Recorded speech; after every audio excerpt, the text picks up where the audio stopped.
இன்றே டவுன்லோட் செய்து உங்கள் ஃபேவரட் ஷோக்களை என்ஜாய் பண்ணுங்க. லக்ஷ்மி லக்ஷ்மி என்ன பண்ற லக்ஷ்மி? இந்த மஞ்சளை உங்க காலுக்கு போட்டு விடுறேன். அடிப்பட்ட இடத்துல இந்த மஞ்சளை போட்டு விட்டா சீக்கிரமா சரியாயிடுங்க. நான் தான் ஆல்ரெடி மஞ்சள் கலந்த பாலை குடிச்சிட்டேன்ல, அதுக்கப்புறம் இதுவும் தேவையா? கண்டிப்பா இது தேவைதாங்க.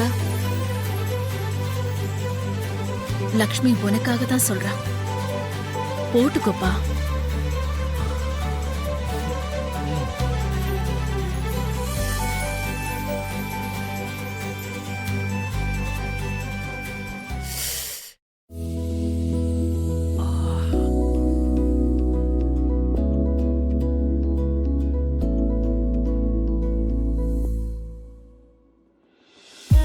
குட் பாய்.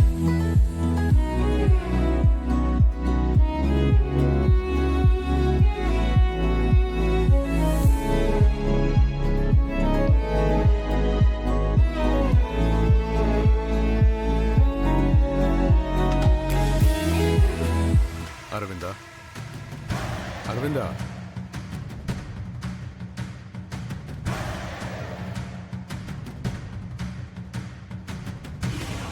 அரவிந்தா,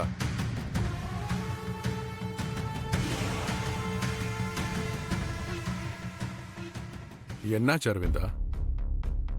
நான் கூப்பிடுறது கூட கேட்காம ஏதோ யோசிச்சுட்டு இருக்க. எனக்கு தெரிஞ்சு லக்ஷ்மியை பத்தி தான் யோசிச்சுக்கிட்டு இருப்ப.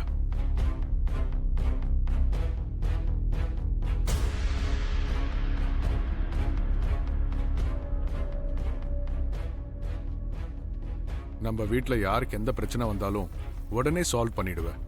ஆனா லக்ஷ்மி பிரச்சனை அப்படி இல்லையே. அதனால தான் அவளை பத்தியே நீ யோசிச்சுக்கிட்டு இருக்க.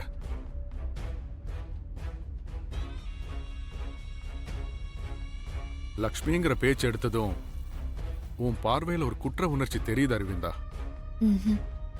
இல்லங்க, அப்படிலாம் எதுவும் இல்ல. நீ சொல்ற அளவுக்கு சுலபமா அந்த குற்ற உணர்வை உன்னால மறைக்க முடியாது அரவிந்தா. ஆமா, இப்போ மித்ரா விஷயத்துல லக்ஷ்மி அவ்வளவு கேரிங்கா பாத்துக்கிறாள்ல, உனக்கு அதை பார்த்து எதுவும் தோணலையா? எங்க பாருங்க, நான் எதுவா இருந்தாலும் நல்லா யோசிச்சுதான் ஒரு முடிவு எடுப்பேன். லக்ஷ்மி விஷயத்துல கூட அப்படிதான். ஆனா நான் கேட்ட கேள்விக்கு இது பதில் இல்ல. உன் கண்கள்ல குற்ற உணர்வு தெரியுது. அதுக்கு எனக்கு பதில் சொல்ல அரவிந்தா. அது இருக்கட்டும், இப்ப லக்ஷ்மிக்கு என்னங்க ஆச்சு? சந்தோஷமா தானங்க இருக்கா? இனிமேவும் அப்படிதான் இருப்பா. நாளைக்கு மித்ராவை விட்டு அவ பிரிஞ்சாலும் அவளுக்கு எந்த கஷ்டமும் வராம நான் பார்த்துப்பேன்னு உங்களுக்கு முன்னாடி எனக்கு நானே பண்ணிக்கிட்ட சத்தியம். நீ எடுத்த முடிவுக்கு நீ எவ்வளோ கட்டுப்பட்டிருக்கியோ, நானும் அவங்க 2 பேரும் பிரியவே கூடாதுங்கிற வார்த்தைக்கு கட்டுப்பட்டிருக்கேன்.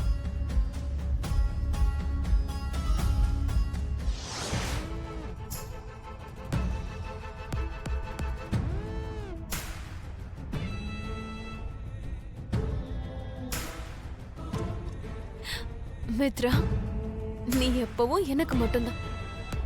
அது உண்மைதானே?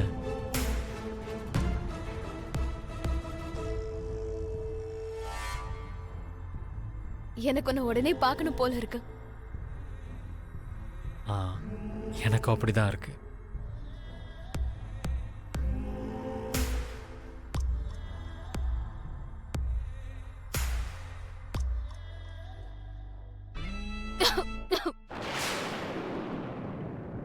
I love you.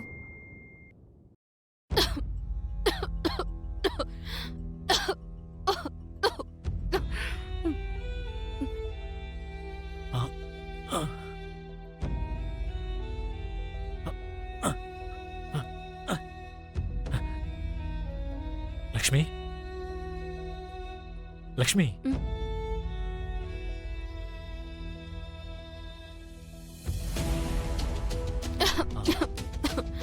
தண்ணி குடி.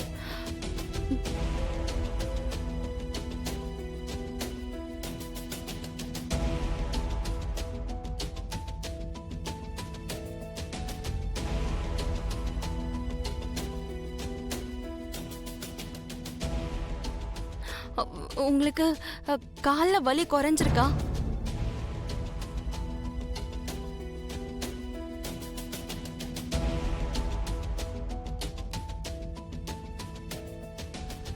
அது வந்து லக்ஷ்மி, நீ இருமுனதும் என் கால்ல இருந்த வலியை பத்தி நான் யோசிக்கல.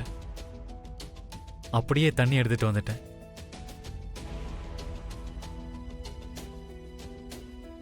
நீங்க என்ன எந்த அளவுக்கு விரும்புறீங்க?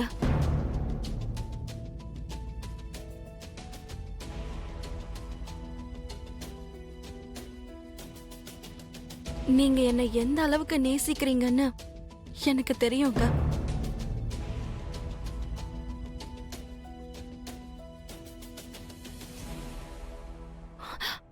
அதனாலதான் நான் தூக்கத்துல சின்னதா இருமுனத கூட உங்களால தாங்கிக்க முடியல.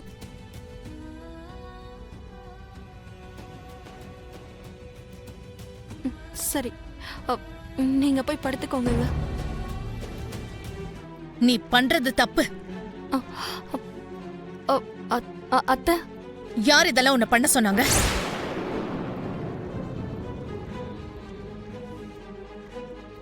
அது வந்து அத்தை சிலையெல்லாம் எடுத்துட்டு வந்தாங்கல்ல, அதனாலதான் பண்ணலான்னு. அததான் நான் தப்புன்னு சொல்றேன்.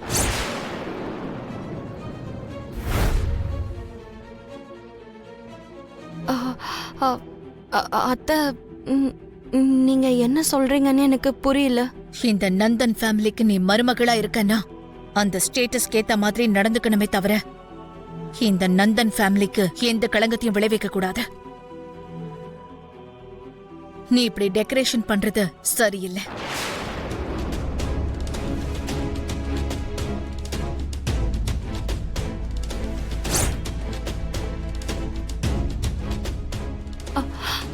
அது இல்ல அத்தை, சிலை எடுத்துட்டு வராங்கல்ல, அதுக்காக தான் வீட்டை டெக்கரேட் பண்ண நினைச்சேன். டெக்கரேஷன் பண்ணது தப்புன்னு நான் சொல்லல, அத நீ பண்ணிருக்க கூடாதுன்னு சொன்ன.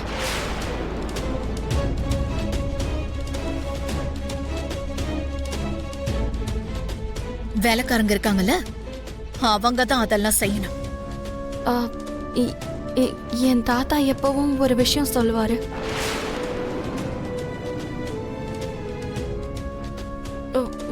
ஒரு வீட்டுக்கு மருமகளா இருந்தா எல்லா வேலையும் தானே எடுத்து செஞ்சா அந்த குடும்பத்துக்கு நல்லது நடக்கும், எந்த தீங்கும் ஏற்படாதுன்னு சொல்லுவாரு.